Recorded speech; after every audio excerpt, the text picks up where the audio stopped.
Certificación en Administración Marítima y Portuaria, materia Gestión Marítima, clase número 3, presentación número 3, equilibrio de mercado en el transporte marítimo. Docente de quien les habla, Juan Paverolis. Bueno, en esta clase vamos a ver un poco cómo se generan los precios de los fletes. El equilibrio de mercado no es otra cosa que cómo se determina el precio de un flete marítimo, que es interacción entre una oferta y demanda global. Así que eso es lo que vamos a ver en esta clase. Este es un tema bastante importante porque, como no me canso de repetir, hay ciertas concepciones erróneas, bastante arraigadas en las naciones, por decirlo de algún modo, con poca tradición marítima, donde se cree que el costo del flete, que el precio del flete, se determina por los costos. Y esto no es así, y ahora ustedes van a ver por qué. Primero recordemos la función demanda del transporte marítimo. Recordemos que la función demanda era completamente o casi totalmente inelástica. ¿Qué quiere decir? Que hay poca sensibilidad en la cantidad demandada con respecto al precio. Los precios pueden variar muchísimo, como se ve en el gráfico, las tarifas pueden subir muchísimo, pero no cambia la cantidad de toneladas millas demandadas.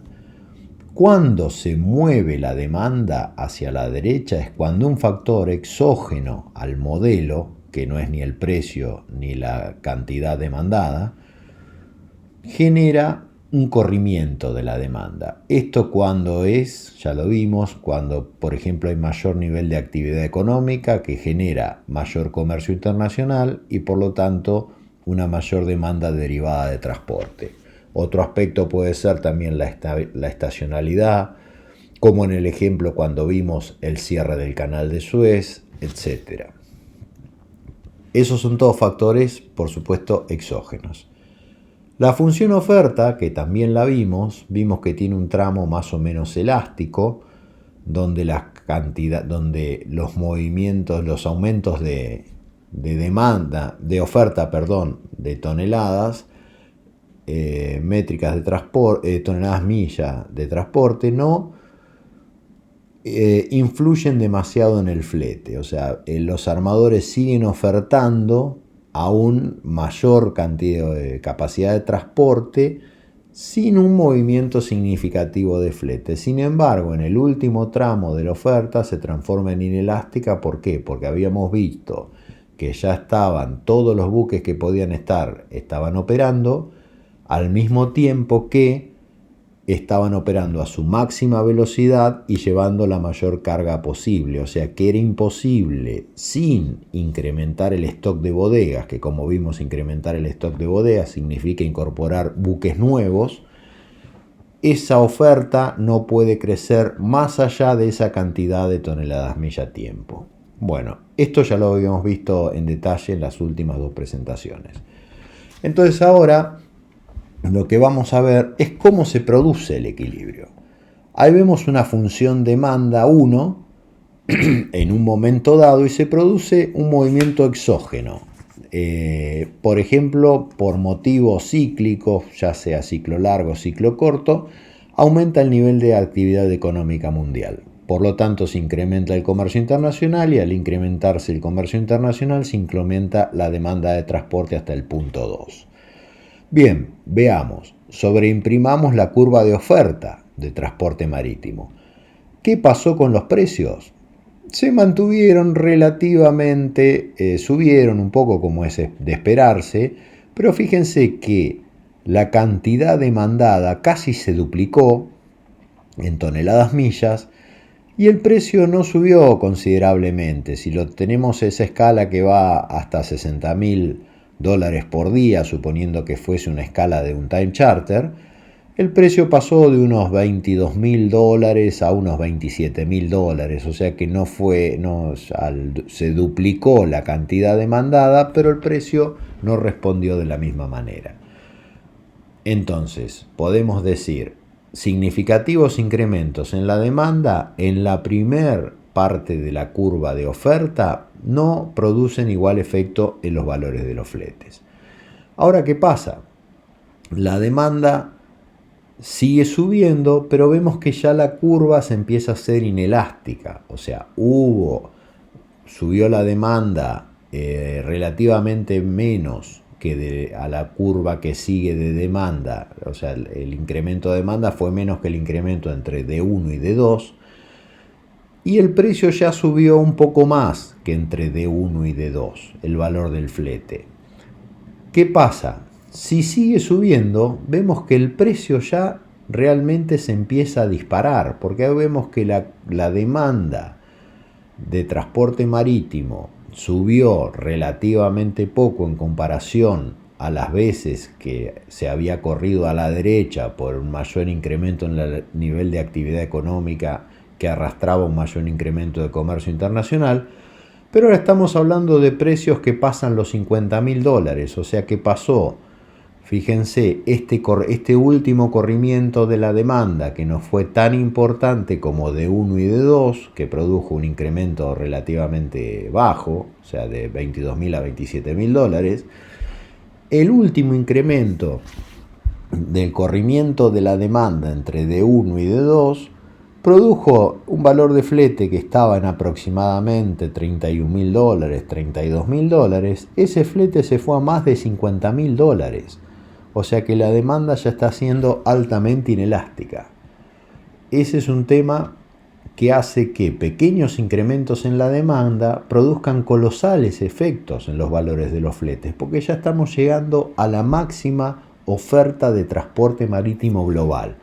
Y ahí es cuando los fletes empiezan a disparar.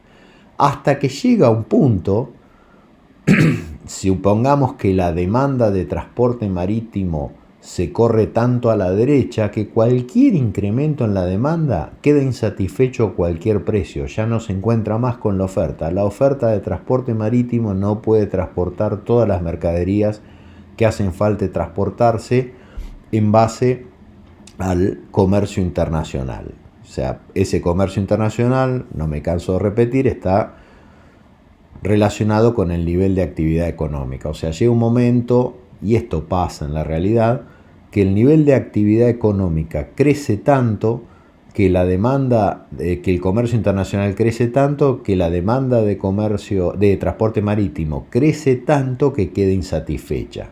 O sea, ahí empiezan a pelearse para ver quién consigue un barco. Y por supuesto, los precios en ese momento son disparatados, por decirlo de algún modo. Ahí los armadores es cuando realmente festejan con champán francés. Bueno, ese es el modelo, que era ese modelo de Benstock, que lo desarrolló en 1993. Ustedes verán que si bien la economía es una ciencia que tiene ya unos cuantos siglos, por decirlo de algún modo, la economía moderna por ahí un par de siglos, pero el transporte marítimo no había sido estudiado académicamente con rigurosidad, su oferta y su demanda, hasta una fecha relativamente reciente. Fíjense que estamos hablando de 1993 que se crea este modelo. O sea que todavía esto quiere decir que hay mucho para cortar en el estudio del transporte marítimo. Ahora, esta es una crítica que le hace Karakistos en el 2008 a Benstock. Y él, ¿qué dice? Que si el precio se fijase exclusivamente por la oferta y la demanda, el valor de sucesivos contratos del ingreso por sucesivos contratos de time charter descontados por la prima, los dos por la misma prima, o sea, esto se llama cálculo del valor actual neto. Eso lo pueden buscar o tratar de ver, es largo y no lo voy a explicar por aquí, pero bueno, es relativamente sencillo. Son la cantidad de ingresos descontados por una tasa en un periodo de tiempo. Entonces, la sumatoria de los ingresos por flete en time charter descontados por una tasa o prima de riesgo, comparados con los ingresos de flete en Voyage Charter menos los gastos del Voyage Charter descontados por la misma tasa de riesgo, que es la tasa de riesgo de la industria, que se supone debería ser la misma, deberían ser iguales. ¿Qué descubre Karakistos? que no son iguales. O sea que aquí hay algo que está fallando en el modelo. Entonces el modelo no está fijando los precios por oferta y demanda, porque si es oferta y demanda de transporte, ya sea en un contrato de Time Charter o en un contrato de Voyage Charter, el precio debería ser el mismo o muy parecido. Entonces, esto lleva a que exista arbitraje en los contratos y gente que gana plata de este modo. ¿Cómo se gana plata? Vamos a suponer que hay un operador con mayor aversión al riesgo, entonces ya vemos que la tasa de riesgo depende de las expectativas y no hay una tasa de riesgo de mercado. Entonces dice, yo prefiero chartear mi barco en Time Charter por un periodo largo y quedarme tranquilo a las vicisitudes del mercado. Y vamos a suponer que este operador con aversión al riesgo piensa que los fletes van a ser más bajos en el futuro, entonces acepta un precio menor que por ahí los precios spot de ese momento. Entonces este va a ser el ingreso de los sucesivos contratos de Time Charter, digámoslo, en un año.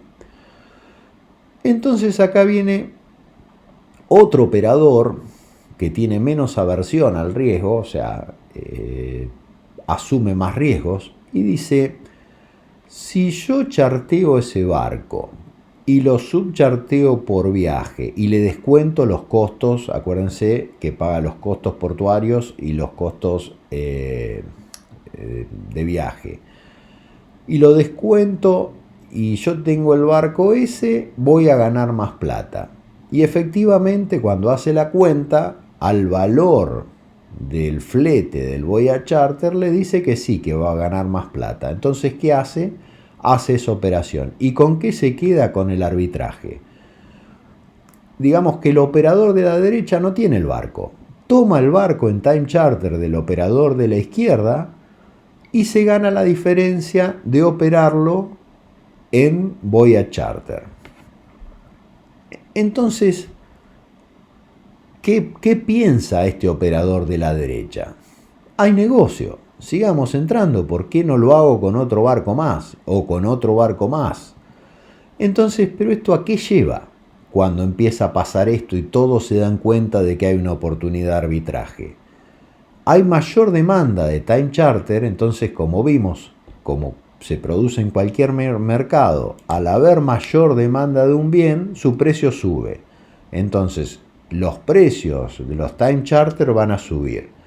Y al mismo tiempo, como hay mucha oferta en Voyage Charter, porque la mayoría de los operadores con poca aversión al riesgo se metieron a hacer este negocio de arbitraje, esa oferta produce que los precios de Voyage Charter bajen y a la larga la oportunidad de arbitraje se extingue.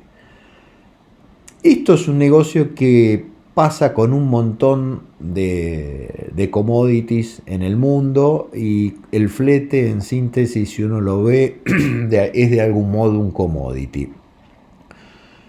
Pero más allá de que estas oportunidades tarde o temprano los arbitrajes se reducen por la operación de la gente que arbitra, por decirlo de algún modo, demuestran que no solamente los mercados del transporte de flete marítimo son imperfectos, sino que cualquier mercado en donde haya oportunidad de arbitraje quiere decir que el mercado es imperfecto. Pero esto en el flete marítimo, ¿qué hizo? Que el valor actual del flete sea igual al valor futuro. Entonces las expectativas terminaron influyendo en el precio de equilibrio. Este operador se pregunta, ¿y ahora? Porque ahora se llenó de barcos que va a tener que operar casi sin ganar un peso, va a tener que operar gratis, porque tiene que pagar el Time Charter y lo que saca por los contratos sucesivos de Voyage Charter es casi lo mismo, no tiene más arbitraje. Pero eso desde el punto de vista del negocio, pero desde el punto de vista de la microeconomía, ¿qué es lo que pasó acá que es muy interesante? Suponían el operador de Time Charter que el precio futuro del flete iba a ser menor. Entonces, por eso, cuando charteaba a tiempo el barco por un año, cobraba un poco menos que el precio actual del Voyage Charter, porque se suponía que iba a bajar. Pero esta operación de arbitraje hizo que esas expectativas influyeran en el precio de equilibrio de ahora. En este momento, el precio de Voyage Charter se ajustó a lo que se esperaba que fuese el precio a lo largo de todo el año. Y esto hace que muchas veces se critique el modelo de que se genera el precio de equilibrio por la oferta y la demanda. Esto por ahí es un poquito más complicado. Lo importante es que ustedes se lleven la idea de que el precio del flete se genera por la oferta y la demanda. Caraquistos vuelve. Esto es otro asunto para recalcar. Todas estas críticas son bastante recientes. Caraquistos hace estas críticas en el año 2014. O sea que fíjense que esto es de hace 6 años. O sea que la economía marítima, o la economía del transporte marítimo, es una ciencia que recién está evolucionando. Fíjense que el primer modelo es de 1993. Las primeras críticas son de hace 6 años. Entonces, Caraquistos, ¿qué dice? No existe un mercado de fletes marítimos, como es, por ejemplo, un mercado de valores o un mercado de cereales, sino que los precios se fijan por un complejo regateo entre cientos de armadores y fletadores de manera individual. Esto es verdad. O sea, no hay un lugar o una bolsa donde todos los que ofrecen transporte marítimo se encuentran con todos los que demandan transporte marítimo. Eso sería un mercado. El mercado es bastante imperfecto porque se fija de manera individual. También hay algo que juega bastante en los valores del mercado, que es la fortaleza de las partes y su reputación, que es lo que se llama el costo de transacción, que es el costo de operar con alguien que no se sabe si va a cumplir con sus obligaciones. ¿Qué quiere decir? Esto no es lo mismo chartearle un barco a una gran multinacional que a una persona que es el primer barco que chartea en su vida. Los valores no van a ser iguales. Y las expectativas. ¿Por qué? Esto es un efecto, tiene de realimentación positiva y realimentación negativa. Una vez que los fletes empiezan a subir, los armadores creen que van a seguir subiendo. Y viceversa, cuando empiezan a bajar, creen que van a seguir bajando. Entonces, tratan de cerrar el buque al último precio o aceptan un poquito precio menor porque creen que si demoran más el precio va a seguir bajando y al revés. Entonces las expectativas también influyen en la oferta y la demanda de fletes marítimos. Lo mismo pasa con los demandantes de flete, con los cargadores. Si los cargadores ven que el flete está subiendo, tratan de cerrar cuanto antes el flete para evitar que le siga subiendo. Y en ese cuanto antes incluso llegan a convalidar un precio un poquito más caro que el que cerraron la vez pasada. Entonces acá juega un factor importante la expectativa. Bueno, ya habíamos visto cuando hablamos de demanda de transporte marítimo cómo se producían los ciclos económicos. Los ciclos económicos largos del pobre Nicolai, que por descubrirlos terminó fusilado, y los ciclos económicos cortos que están muy relacionados con la política fiscal y monetaria de los gobiernos. Esos ciclos económicos generan al mismo tiempo los ciclos marítimos. Y ahora vamos a ver cómo son los ciclos marítimos. Empecemos, por ejemplo, se puede empezar a explicar de cualquier lado del ciclo, pero empecemos desde la recuperación. Se recupera la economía mundial. Como vimos, hay un incremento en el comercio internacional, porque a mayor nivel de actividad económica mundial, mayor nivel de actividad de comercio internacional. Eso que hace, como la demanda de transporte es una demanda derivada de ese comercio, se incrementa. ¿Qué pasa cuando se incrementa la demanda? Ya lo vimos, suben los fletes marítimos. Sube el precio de los buques usados. ¿Por qué sube el precio de los buques usados? Porque el buque es capaz de producir ganancias. Entonces, si el buque es capaz de producir ganancias, es más caro. Hay más gente que quiere tener buques. O sea, en el mercado de compra-venta de buques pasa lo mismo que en el mercado de fletes. Porque en general el buque también se podría tomar como un activo de capital y considerarlo al valor actual neto de los ingresos que puede producir. Eso, los que tengan idea de lo que estoy hablando lo van a entender. Los que no lo entiendan no se preocupen porque es un poco más complejo y escapa al alcance de lo que se pretende de esta certificación. Se ordenan nuevos buques a los astilleros porque los armadores dicen, bueno, los fletes están subiendo, quiero tener más barcos. Entonces, en ese momento los astilleros están contentos porque les piden un montón de buques. Y se llega al pico, que ya habíamos visto del ciclo económico. La economía mundial se sobrecalienta. Hay un elevadísimo nivel en el comercio internacional. La demanda de transporte marítimo está al límite de la oferta o inclusive puede llegar a sobrepasarla y mucha carga no encontrar transporte. Los fletes marítimos están a precios exorbitantes, ya lo vimos, eso cuando vimos el equilibrio de mercado. Un buque usado puede ser más caro que un buque nuevo. ¿Por qué? Porque ya está listo en ese momento para operar y aprovechar estos precios de flete marítimo exorbitantes. Mientras que los buques nuevos que se ordenaron a los astilleros o todavía no fueron entregados o todavía están en periodo de construcción. Y si a alguien se le ocurre pedir un buque nuevo en este momento del pico, se lo van a entregar dentro de 4 o 5 años. Y los astilleros igual siguen recibiendo órdenes porque siempre hay alguno que entra tarde a pedir buques. Pero ¿qué pasa? Indefectiblemente, como vimos en los ciclos económicos, se produce una declinación. La economía mundial colapsa, disminuye de manera abrupta el comercio, la demanda de transporte baja sensiblemente. Entonces, cuando baja la demanda de transporte, que quiere decir que la curva de demanda se corrió ahora hacia la izquierda, los fletes marítimos se desploman. O sea, pueden pasar de valores de $80.000, $90.000 por día de un Panamax o un buque similar a un Panamax a valores de $5.000, $6.000. Esos son los valores en los cuales se desploman. Los buques se venden como chatarra porque ya no se pueden operar. Los buques viejos, sobre todo, habíamos visto que los costos de operación de los buques viejos son muy caros, entonces los armadores empiezan a venderlos como chatarra. Acá también es muy importante quién entra primero a vender el buque, quién decide primero venderlo, porque ¿qué pasa? Si se venden muchos buques como chatarra, ya tienen ustedes las herramientas de oferta y demanda. ¿Qué va a pasar con el precio de la chatarra? Obviamente va a bajar.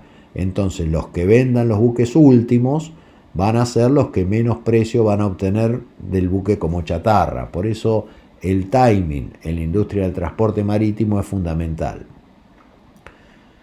Y los astilleros terminaron de construir los buques que se ordenaron en el periodo de prosperidad. Y esos buques no los quiere nadie ahora. Se están sacando de encima los buques viejos. Bueno, esto es un poco lo que lleva a la renovación cada tanto de la flota mundial. Hay que hacer chatarra a buques viejos porque no pueden operar más y los astilleros empiezan a entregar buques que tampoco nadie necesita. Entonces se llega finalmente a una crisis en la economía mundial. La economía entra en recesión, el nivel de comercio internacional es bajo, la demanda de transporte es exigua, porque si no hay comercio internacional no hay nada que transportar. Los fletes marítimos llegan a sus mínimos históricos y se mantienen por un tiempo. El valor de la chatarra es bajo, porque hay mucha oferta de buques para hacer chatarra, ya lo dijimos, y los armadores dejan de pagar o quiebran. Esto pasa indefectiblemente. Y como los armadores dejan de pagar o quiebras, los astilleros están en problemas financieros, porque hay muchos buques que todavía se estaban construyendo y los pagos no son yo ordeno un buque y lo pago completamente, sino que se va pagando en relación al avance de la obra en el buque. Entonces los astilleros no tienen cómo financiarse y empiezan a vender buques a precios realmente muy muy bajos, aunque sea para poder sobrevivir. Acá vemos el ejemplo de lo que pasó con la crisis financiera del 2009. Fíjense los valores. El Baltic Dry Index es un índice de precios de flete de carga seca, ¿no es cierto? Que es fundamentalmente la carga que llevan los bulk carriers. Fíjense que a partir del 2005 empieza a crecer. Crece el 2007, el 2008 llega a un pico y se desploma en el 2009. Y lo interesante de ver esto es las órdenes de construcción de bulk carrier. Fíjense, en el 2005 casi no había, 2006, 2007 tampoco, pero cuando los armadores ven que se disparó el precio de los fletes, ya ordenaron un montón de buques para construirse en el 2008. Pero fíjense, cuando el flete marítimo se desplomó o bajó muchísimo a partir del 2009, hay un montón de buques o que se están entregando o que se están construyendo. Esto es habitual en esta industria. Los que no conocen esta industria deben pensar, no puede ser que esto pase, que haya gente que no se dé cuenta de que esto le va a pasar. Bueno, los ciclos en el transporte marítimo se repiten permanentemente. O sea, tenemos 2 siglos y medio de evidencia empírica de que estos ciclos se repiten y se van a seguir repitiendo. Porque lamentablemente, o no sé si lamentablemente, porque ahora vamos a ver que con estos ciclos se puede ganar también muchísimo dinero, forma parte de cómo funciona esta industria del transporte marítimo. Estos ciclos se producen. ¿Y estos ciclos qué es lo que hacen? Y acá empezamos, ya lo vamos a ver en la próxima presentación, en la primera presentación de la próxima clase, donde vamos a hablar de estructura de costos en el transporte marítimo. Pero vamos a ver que el costo, ya vamos a adelantar, como no me canso de repetirlo porque veo que es algo, para decirlo de una manera poco correcta, no entra muchas veces en la cabeza de la gente que debe definir políticas públicas. Hay un costo de equilibrio en el transporte. Fíjense la línea celestita que dice T1. Ese es el costo de equilibrio. Ahí el armador obtiene todo lo que necesita para pagar sus costos.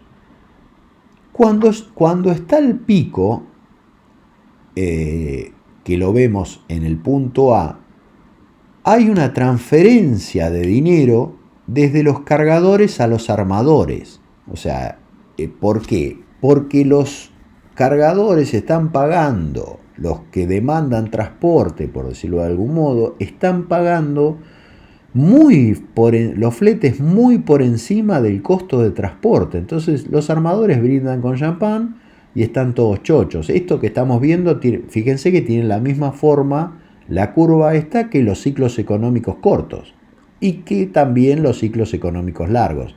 Pero en general los ciclos del transporte marítimo están más relacionados con los ciclos cortos que con los ciclos largos. Entonces vemos que hay un momento en que los armadores brindan con champán. Cuando todo se da vuelta, los armadores empiezan a operar transfiriéndole dinero, por decirlo de algún modo, transfiriéndole beneficios a los cargadores, porque fíjense que en el punto B están operando por debajo del costo de transporte. Entonces, ¿cuál es la primera conclusión que sacamos de esto? Hay un momento en que están muy contentos los armadores y un momento que están muy contentos los cargadores o los que demanden transporte. Esos dos momentos no tuvieron nunca nada que ver con el costo del transporte, sino con los ciclos de la economía mundial y cómo esos ciclos de la economía mundial influyen en la fijación del precio del transporte marítimo a través de la oferta y la demanda. Esto es una obviedad tan grande, pero esta obviedad muchas veces, y no me canso de decirlo, es ciertamente ajena a lo que entienden muchos operadores no tan expertos y fundamentalmente muchos hacedores de política pública. Y acá lo vamos a ver en un periodo del 2018 al 2020, donde se ve claramente que son los ingresos contra los costos. Vamos a tomar el ejemplo del Capesize. El Capesize es un barco muy grande, es un barco de 100.000 toneladas más o menos, pero porque es el que está en rojo y se ve más claro. Fíjense, la línea continua es el valor del ingreso del Capesize. Fíjense, obviamente fluctúa con ciertos picos, pero más o menos sigue la forma que vimos del comercio, o sea, de los ciclos del transporte marítimo. Y la línea punteada roja es el costo de equilibrio de operar un Bull Carrier. Entonces fíjense que durante alguna parte del tiempo, por ejemplo en marzo del 2018, los armadores estuvieron operando por debajo del costo. Hasta que en julio y agosto del 2018 estuvieron sobre el costo. Después se vuelve a producir en el 2019 muy por debajo del costo, en marzo, y después julio, agosto, septiembre, octubre, noviembre, los armadores estaban chochos porque estaban muy por encima del costo. Los precios de los fletes, o sea que eran sus ingresos. Nuevamente vemos que el costo no tiene absolutamente nada que ver con el precio de los fletes. Y esto no es una teoría, sino que es evidencia pura publicada por la BIMCO. O sea, cuáles fueron los ingresos y cuáles fueron los costos. Y que no hay ningún tipo de correlación entre costo e ingreso. Entonces, entre 1740 y 2017, los ciclos de precios de flete marítimo exorbitantes y precios de flete marítimo deprimido se repitieron 23 veces. Ninguna de estas fluctuaciones tuvo que ver con alguna fluctuación en los costos. Bueno, como siempre, las dudas, consultas a la Escuela de Administración. Con esta presentación terminamos la clase número 3 y ya vamos a ver la próxima clase, donde empezaremos a ver mayor en detalle este tema de los costos en el transporte marítimo. Muchas gracias y espero haber resultado claro en la exposición.